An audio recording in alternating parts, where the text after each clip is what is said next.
Assalamualaikum warahmatullahi wabarakatuh.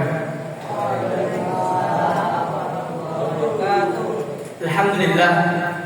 Alhamdulillahilladzi asrafa 'anna az-zayg wad dhalal wa asrafa fina ni'amahu mukhtalifatul amsal wal ashkal wa asbaghaha 'alaina ghayra wazni wa la mikyal wa ja'ala asy-shababa fi hadzal baladi khairal ajyal wal amal. Wassalatu wassalamu ala nabiyhi wa rasulihi dzil jalali wal jamal Muhammadul hadi mab'utsin bid dunya lisalimin an illatil khabal wa ala alihi wa sahbihi ahli tuqa wal fadli wal kamal adadu ma yujadu fil madi wa ma yujadu fil mustaqbal amma ba'd. Puji dan syukur hanya milik Allah Subhanahu wa taala yang telah menciptakan alam semesta beserta dengan isi-isinya. Salawat serta salam semoga selalu tercurahkan kepada baginda Nabi Muhammad SAW beserta keluarganya, sahabatnya, dan pengikutnya hingga akhir zaman. Sebelum saya memulai pidato ini, tak lupa saya ucapkan syukran jazakumullahu khairan kepada dewan juri dan para hadirin yang telah memperkenankan saya untuk maju pada kesempatan yang berbahagia ini.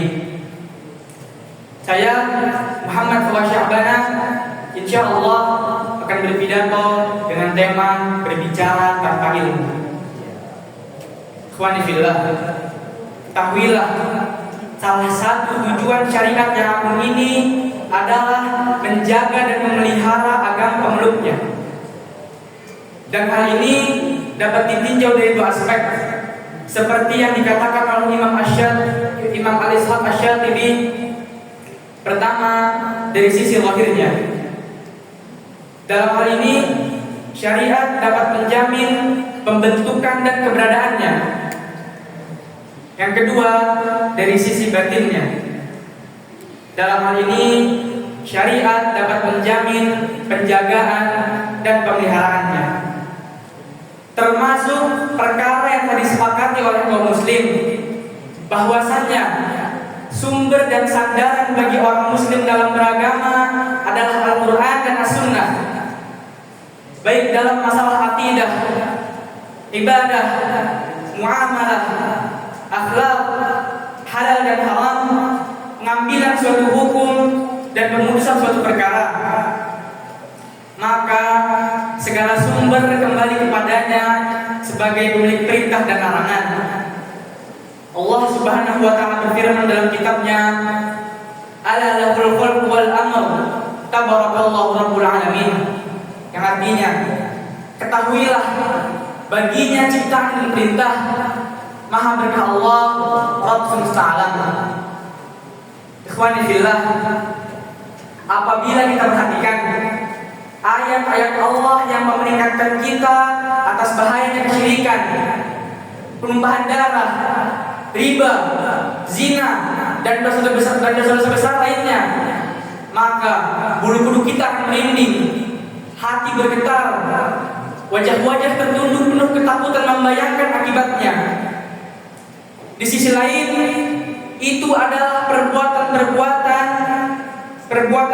yang bertolak belakang dengan hati nurani manusia. Sebab ia adalah dosa-dosa yang pelakunya telah diancam oleh Allah Subhanahu wa taala dengan ancaman yang keras di dunia maupun di akhirat. Oleh karena itu, tidaklah mengherankan jika maksiat adalah sarana kehancuran dan kerusakan. Dan maksiat itu pun bermacam-macam dan bertingkat-tingkatan.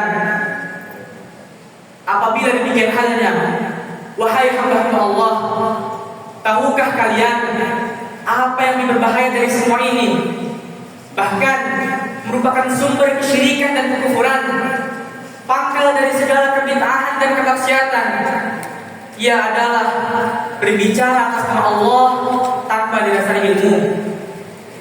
Qala Allah Ta'ala fi kitabihil karim, "Qul innama rabbiyal fawahisha ma dhahara minha wa ma batan, wal itsma wal baghya bighairil haqq, wa an tusyriku billahi ma lam yunzil bihi bihi sultana wa an taqulu 'ala Allah ma la ta'lamun. Artinya, katakanlah hanya saja Rabbku mengharamkan perbuatan keji yang nampak darinya ataupun tersembunyi, perbuatan-perbuatan yang melampaui batas tanpa alasan yang benar, mempersekutukan Allah dalam apa yang tidak diturunkan keterangannya, dan kalian berbicara atas nama Allah tanpa apa yang tidak kalian ketahui. Quran Surat Al-A'raf ayat 33. Perhatikanlah bagaimana Allah mengiringi masalah berbicara tentang Allah tanpa didasari ilmu dengan kemaksiatan, kesyirikan, perbuatan melampaui batas dan fahisyah. Tidaklah mengherankan, sebab tidaklah seseorang berbuat maksiat, berbuat kesyirikan, melainkan karena berbicara tentang Allah tanpa didasari ilmu. Al-Hafidz Ibnu Katsir rahimahullah taala berkata ketika menafsirkan ayat ini, yakni kalian mengada-ngada, berdusta, seperti mengklaim bahwa Allah memiliki anak atau semisalnya, padahal kalian tidak mengetahui ilmu tentangnya. Ikhwani fillah, perhatikanlah Imam Kota Madinah rahimahullah taala ketika datang kepadanya seorang laki-laki dari tempat yang sangat jauh, lalu melanjutkan 40 masalahnya, dan Imam Malik hanya menjawab 4 pertanyaan dan 36 lainnya beliau hanya berkata wallahu a'lam.